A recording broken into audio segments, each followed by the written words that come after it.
Okay, my name is Aditya Narayan. Hi.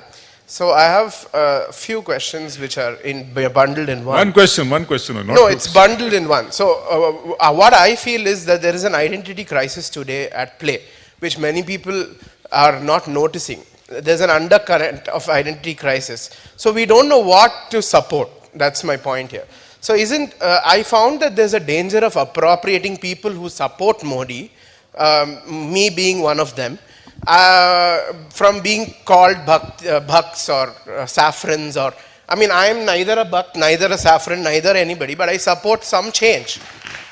So isn't there a danger of what you're trying to prevent from happening, that is appropriating the diversity? Isn't there a danger of that happening with the same Modi which you are talking against? And to quote Thomas Babington Macaulay, who was the famous Britisher behind Macaulayism, he said that there is a liquidation of indigenous culture, that is Indian culture, which is necessary.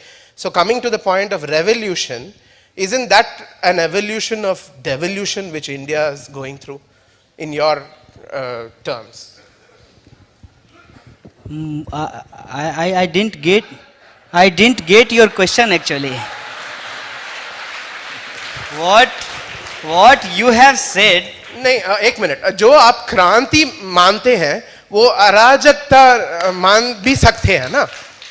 An anarchism, in the words of Joker, he said, no, introduce an anarchy. No. There is a confusion, I am telling you. First of all, I am not revolutionary and I don't demand any revolution. I am unemployed and I want employ. I face discrimination, so I want equality. I can see, I can observe injustice in the society, so I want justice. I never said for the revolution. I always try to endorse the preamble of this constitution. We the people of India. If we the people of India and we are unemployed, we are uneducated, we are facing discrimination in the name of religion, in the name of having something, in the name of wearing something, in the name of to marry someone. This is the discrimination. If we want to establish a good, best nation, we have to follow the idea of equality. And if demanding equality is revolution, yes, we need revolution and I am revolutionary.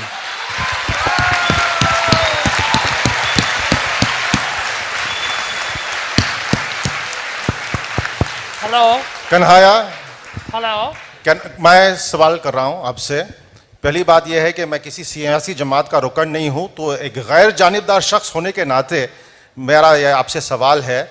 हम लोग सब, आपको मालूम है, सामीन के reaction से आपको मालूम है कि जो आप जद्दोजहद कर रहे हैं, पूरी हिमायत हम कर रहे हैं, लेकिन हमारे दिल में एक गैर जानिबदार शख्स होने के नाते हमारे दिल में कुछ खौफ है, कुछ शुबा है। और आप जिस तहरीक और जिस नज़रिए से हमदर्दी रखते हैं, दूसरे ममालिक, और 3 मिसालें देता हूं, चाइना, नॉर्थ कोरिया और साबिक सोवियत यूनियन। आप जमहूरियत की बात कर रहे हैं, इंडिया अभी भी एक जमहूरी मुल्क है। Please make the question short. जमहूरी मुल्क है। आप जो जिस तहरीक से हमदर्दी रखते हैं, तारीख गवाह है कि जब भी आप लोग इक़्तिदार में आते हैं, जब तख्त पर बैठे रहते हैं, तो जमहूरियत बाकी नहीं रहती है। तो वो खौफ हमारे दिलों से कैसे निकालेंगे आप? This is very classical question. कि if you are saying Lal Salam, it means you are a communist, and being communist, you cannot support democracy. This is very common perception. First of all, for me, if I say Lal Salam, it means I am supporting the idea of revolution. And the great revolutionary Bhagat Singh, he said Inqalab Jindabad. And Inqalab is translation of revolution in Urdu. So what Bhagat Singh is saying, Inqalab Jindabad, that is the same what when I am saying Lal Salam. One thing. And second thing, with Lal Salam I always say Jai Bhim. When we say Jai Bhim is the idea of Baba Saheb Bhimrao Ambedkar. And he is the main architect of democracy in this country. So how can you say that I am anti-democratic? If you are giving some examples about North Korea or China or Russia, this is a very basic thing. Lenin said democracy is indispensable to socialism. जब Lenin के idea पे ही जो country नहीं चला, उस country में कौन सी क्रांति आई, ये बात मुझे आप बता दीजिए। जो कंट्री माओ के आइडिया पे ही नहीं चला, माओ क्या बोले थे कि कैपिटलिज्म का विरोध करो, चाइना आज सबसे बड़ा न्यूलिबरलिज्म का सपोर्टर है, तो वो कंट्री में कौन सा रेवोल्यूशन हुआ है। और नॉर्थ कोरिया में जो हो रहा है, देखिए एक बात समझिए, नाम रख लेने से कोई क्रांतिकारी तो नहीं हो जाता है। अब नाम हम रख लें कम्युनिस्ट पार्टी और तलवार लेकर के लोगों की जाकर के गर्दन उतार दें, तो हम कैसे कम्युनिस्ट हैं। सबसे पहली बात जो है, जब ये आइडिया, एक आइडिया जो होता है, जब आइडिया सोसाइटी के अंदर फ्लोट करता है, तो उस आइडिया के जो विरोधी लोग होते हैं वो उस आइडिया को डिलेजिटिमेट करना शुरू करते हैं। देखिए मैं कोई आइडिया नहीं हूं, मैं एक इंसान हूं, मुझे किस तरीके से डिलेजिटिमेट किया जाता है। 3,000 इसकी मां कमाती है तो हवाई जहाज का पैसा इसको कौन देता है? Who is paying for the fair of aeroplane, ये मेरे बारे में कहा जाता है। तुम्हारे चाचा देते हैं। कौन देता है? भाई सरकार से लड़ ही रहे थे फेलोशिप के लिए, हमारा फेलोशिप बंद कर दिया गया। अपने फेलोशिप के पैसा से ट्रेन का टिकट कटाते हैं और आपके पैसे से जो है यहाँ पे लिटरेचर फेस्टिवल अटेंड करने के लिए आए हैं। लेकिन ये बोला क्यों जाता है? ये किसी भी आइडिया को डिलेजिटिमेट करने के लिए बोला जाता है। मार्क्सिज्म जब आया दुनिया के अंदर, आज भी हम लोगों को एकेडमिक्स के अंदर मार्क्सवाद पढ़ना पड़ता है। And for the research methodology there are only 2 kind of method, one is Marxist and another is anti Marxist. और आज भी जो वो मार्क्सवाद है जिसको कहते हैं ना, वो पूरे के पूरे एकेडमिया को आज भी हॉन्ट कर रहा है। और जब रिसेशन आया था, उस रिसेशन के दौरान दोबारा से कैपिटल की बिक्री बढ़ गई थी, बेस्ट सेलिंग किताब होने लगा था दुनिया के अंदर। तो वो जो एक आइडिया था, उस आइडिया को बदनाम किया गया। और सही कहा सर ने, उस वक्त तो फेसबुक था नहीं कि एनडीटीवी के बैन के खिलाफ हम लोग पोस्ट लिखना शुरू कर देते।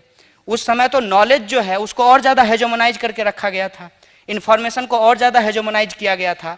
तो जो आइडिया है, उस आइडिया को लोगों तक पहुंचने नहीं दिया गया, उसकी बदनामी लोगों तक पहुंचा दी गई है।